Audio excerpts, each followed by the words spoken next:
Hello YouTubers, so what you see here is something special that I recently acquired. Well, that I technically bought off the internet, but it got pulled out of the school. And check this, finally acquired an MCP 35A console unit. Now this was an awesome score because this one could do up to 50 classrooms. As you can see, there's these switches up here. Each of these switches represents a classroom. There's a bank of 25 up here and another bank of 25 down here. As you can see, it's been, pre-labeled here. We got the library, we got good old chemistry, physics, bio. The days of being stressed in those classes, ugh. And yeah, there it is. Now, currently, I have two rooms in use here. I have the art room in use, and then SR Lounge, which is the senior lounge, judging by the faded text here.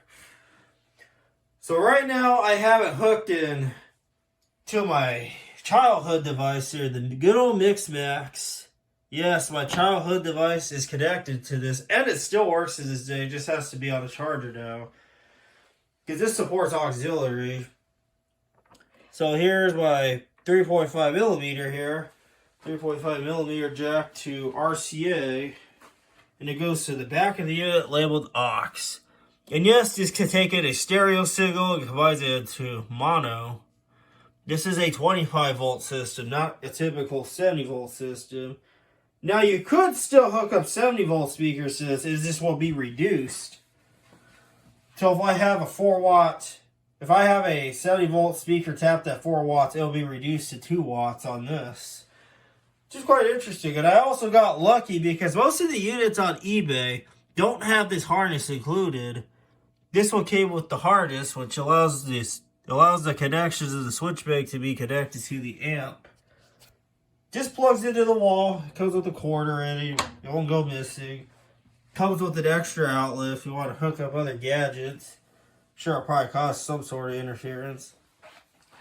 Like I said, I have two speakers connected. This one is the senior lounge. And by the way, this is an Enforcer speaker. A quite different specimen from what we're used to here in America. This is actually a Canadian speaker that I also acquired. I have to say, I paid a little too much for it, but it was worth it. I'll just tell you why here in a bit. And also what I have connected and what I recently just did was the Stromberg Carlson that Speaker Freak 95 sent me back in July. Well, I have this hooked back up to the system, at least to its own kind of system, but obviously that supports more rooms. But I also recently ran a line from here all the way to the other side of the room there. So now it's a private line, and this is the other end of it right here. Now, wiring this unit is not quite difficult. It really isn't. Don't get intimidated by all these pins here. Because on the top of what I realized here, the Speaker Freak 95 posted his own video of his unit, which is a much smaller unit from this one, but it's pretty much the same thing. So on the top here, you see all these, you see a G, SS, and A. Make sure if you ever get one of these, use the pins that correspond to SS. That's your speakers. I'm not sure what the other two do yet, but I'm sure they probably part of some call circuit, because this could also accept call buttons too, which I don't have hooked up to this unit. You can hook up external microphones, a time clock and ground, which by the way, I'll show you that right now. That is a tone generator. Well, I should say there's a tone card into this unit, and I dropped the screwdriver. It's kind of similar to the UTI one. If you short out like the night ringer and the ground, it will activate the tone. It's the same thing as this one, except it's a bell tone. So if I short the two together, it rings. And then you just click it again. So yeah, I'm using a flathead screwdriver. Pretty simple. Now with this time clock it goes to, as Speaker Freak 95 has explained in his video, just goes to a clock system that has a relay, you know, whatever that I should say, it goes to a relay back in the clock, little clock controller, you know, that does all the analog clocks, like simplex systems. And it activates, the relay is activated at certain times, you know, that which basically just shorts out these two and then it activates the tone. That's all what it really does. You got a massive heat sink, and by the way, this one's a little toasty. A little bit toastier than the Bogen C35 heatsink. And I have the tone turned down. And by the way, yeah, before I jump into that, it's also important to take note of these controls back here. Now, if you guys ever acquire one of these, make sure to turn the talk control way down and kind of experiment, because these are very, very sensitive. The feedback is very sensitive on this thing.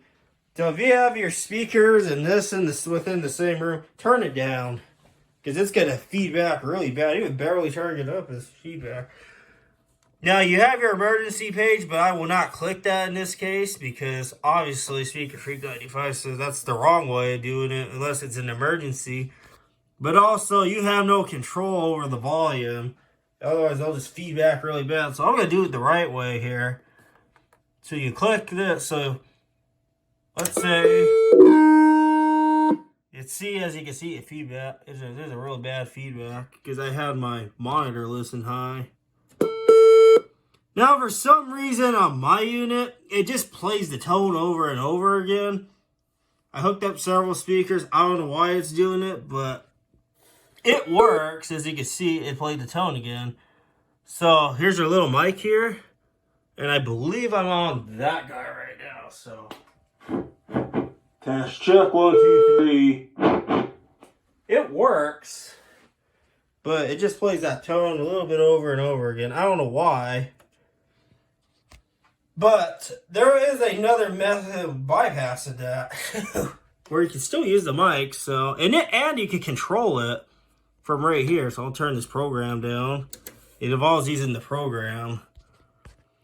So mic 1 activates this, and also the mic 1 and the inputs in the back. And you go to amber, which by the way that corresponds to program. As you can see, that's the other method. That's by the way I'm probably going to use this unit.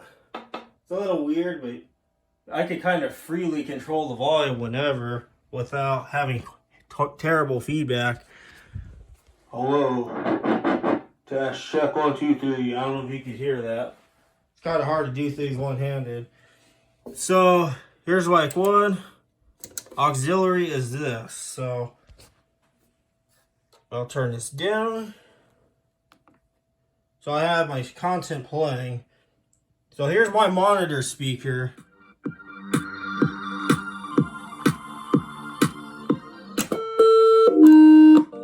See, somebody's gotta watch the way you flip these. And then this one here is this.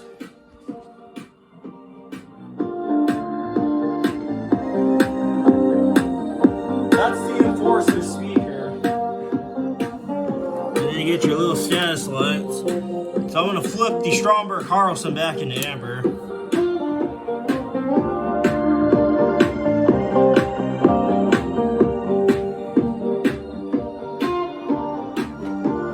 And you get little indicator lights.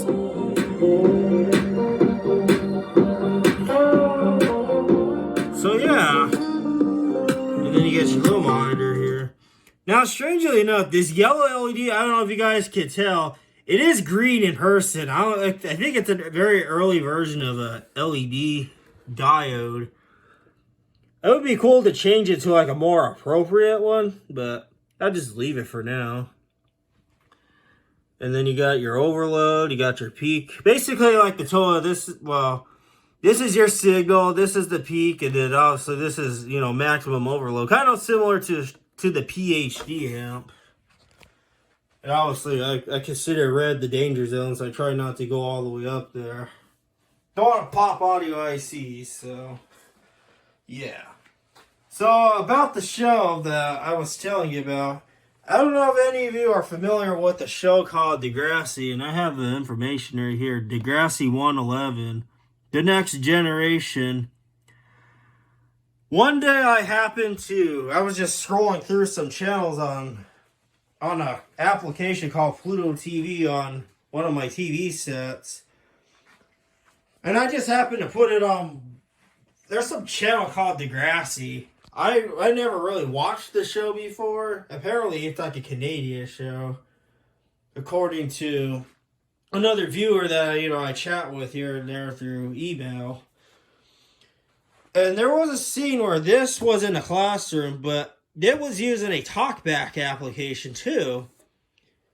But, the head unit was way different from this. So I thought it would be appropriate to get this, which, by the way, was the only one on eBay. Kind of pricey, but I got it. It's the same exact speaker that was in the classroom. If you want to watch the full episode, I'll probably put a link in the description. It's actually posted on YouTube, legit by Degrassi. They actually provide it on YouTube if you guys want to watch it.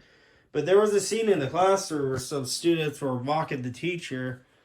And apparently the teacher was in the principal's office listening. So this was being used in a Talkback application. But to get this thing in Talkback mode, so you just flip that and it's already in listen mode, and then you just turn your monitor listen up, and I'll probably put something down for you so you can hear. Now the tone thing, as you can hear, it's still there. I don't know if I could do this. Let's see. Put it closer here so you guys can kind of hear it.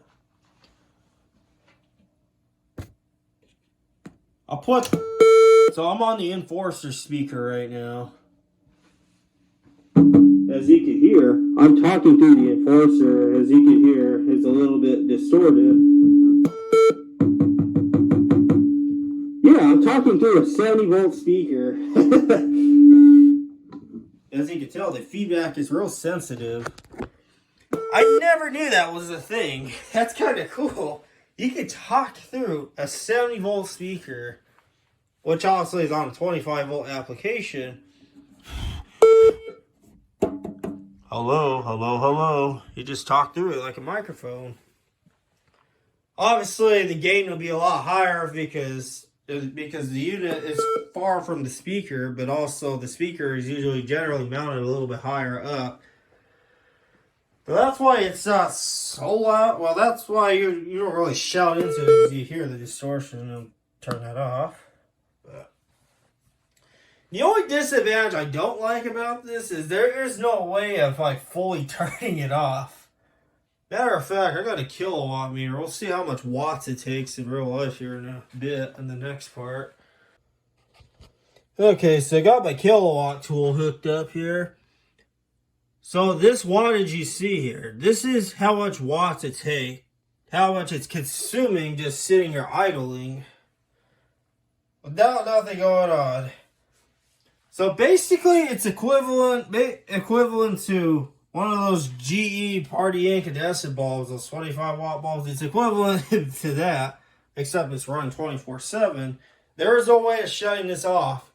So if you guys are concerned about that, you might want to consider just rigging something together, such as hooking this up to a power strip where you can control from the switch, or some means of hooking up a switch to this without really ruining the unit. So when I put it in intercom mode, it jumps a moment here. As you can see, it jumps and then goes back down. With music, it's going to fluctuate everywhere. So there's my monitor listen. Not too much of a dramatic effect, but when you start playing stuff through 70-volt speakers, or I should say 25 volts,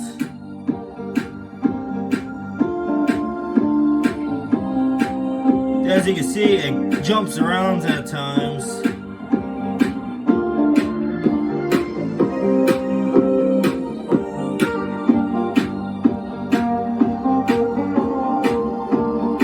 It's not too bad.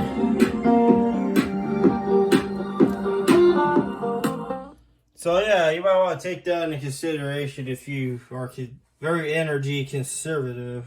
You're trying to conserve energy. So yeah, I hope you guys enjoyed this video.